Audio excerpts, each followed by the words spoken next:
Hi மக்களே, நான் உங்கள் ஜாகிர். மீஞ்சூரில் ஒரு ஆன் ரோட் சைட்டு விற்பனைக்கு வந்திருக்குதுங்க. இது பக்கா DTCP approved site. Minjur railway ஸ்டேஷன்லேருந்து ஒரு 1.5 கிலோமீட்டரில் 132 கிலோமீட்டருக்கு ஒரு புதிய ரோடு டெவலப் பண்ணிகிட்டு இருக்காங்க. இந்த ஆன் ரோட்லேயே நம்ம ப்ராப்பர்ட்டி விற்பனைக்கு எடுத்துகிட்டு வந்திருக்கோம். இந்த ரோடு வந்து பார்த்தீங்கன்னா CPRR ரோடு. 132 கிலோமீட்டருக்கு ஒரு ரோடு டெவலப் பண்ணிகிட்டு இருக்காங்க. இந்த ரோடை தான் நீங்கள் பார்த்துட்ருக்கீங்க. இந்த ஆன் ரோட்லேயே இந்த சைட்டு விற்பனைக்கு வந்திருக்குதுங்க. வெறும் சதுரடி விலை 1200 ரூபா. ஸ்கூலு, காலேஜ், மார்க்கெட்டு எல்லாமே ஜஸ்ட்டு வந்து பார்த்திங்கன்னா ஒரு 5 நிமிட்ஸ் ட்ராவல் தாங்க.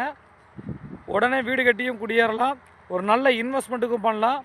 அதே சமயம் மீஞ்சூரை பொறுத்த வரைக்கும் ஒரு அபரிவிதமான வளர்ச்சி இருக்குது. ஃபுல்லி காம்பவுண்ட் வால் போட்டு இந்த சைட்டை பொறுத்த வரைக்கும் ஒரு அட்டகாசமாக டெவலப் பண்ணியிருக்காங்க. மீஞ்சூர் ரயில்வே ஸ்டேஷன்லேருந்து ஒரு 1.5 கிலோமீட்டரில் ஒரு அருமையான ப்ராப்பர்ட்டி. சுற்றி சரௌண்டிங் பாருங்கள், வீடுகள் நிறைஞ்ச பகுதி. அதே சமயம் ஆன் ரோட்டில் இந்த ப்ராப்பர்ட்டி விற்பனைக்கு எடுத்துகிட்டு வந்திருக்கோம். இந்த பாருங்கள், இதான் 132 கிலோமீட்டருக்கு ஒரு பெரிய ரோடு போட்டுருக்காங்க. இந்த ரோட்லேயே நம்ம ப்ராப்பர்ட்டி அமைஞ்சிருக்கு. இது வந்து CPRR ரோடுன்னு சொல்லுவாங்க. இந்த ரோட்டில் அமைஞ்சிருக்குதுங்க.